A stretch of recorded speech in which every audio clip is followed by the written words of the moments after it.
আমি ঢাকা ৯ স্বতন্ত্র প্রার্থী হিসেবে যে মনোনয়ন আবেদনপত্র দিয়েছিলাম সেটা আপাতত গৃহীত হয়নি, কিন্তু আমরা আপিল করব। আপিল করার প্রক্রিয়া আমরা ইতিমধ্যেই শুরু করেছি।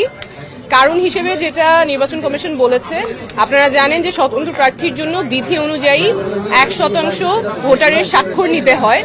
সেই ১% ভোটারের সংখ্যা যা হয় তার চেয়ে আমরা বেশি স্বাক্ষর সাবমিট করেছি, প্রায় ২০০-র মতো বেশি ছিল। সেখান থেকে ওনারা দৈবচয়নের মাধ্যমে 10 জনের ভেরিফিকেশন করতে গিয়েছেন, সত্যতা যাচাই করতে গিয়েছেন। সেখানে 8 জনের ওনারা তথ্য সঠিক পেয়েছেন। 2 জনের ক্ষেত্রে ওনারা মানুষটাকে খুঁজে পেয়েছেন, সত্যতা যাচাই করতে পেরেছেন, কিন্তু সেই 2 জন ঢাকা ৯-এর ভোটার ছিলেন না। ওনারা জানতেন না ওনারা ঢাকা ৯-এর ভোটার। একজনের বাসা খিলগা যেহেতু ঢাকা ৯ আর 11 দুইটাই পড়ে, উনি জানতেন যে উনি ঢাকা ৯-এর ভোটার এবং তার জানার কোনো উপায় ছিল না যে সে ঢাকা ৯-এর ভোটার না। উনি গিয়ে ওয়েবসাইটে চেক করেছেন, ওনার ভোটার নাম্বারটা পান নাই, এনআইডি যেটা ছিল উনি জানতেন উনি ঢাকা ৯-এর ভোটার, সেভাবে তিনি স্বাক্ষর করেছেন।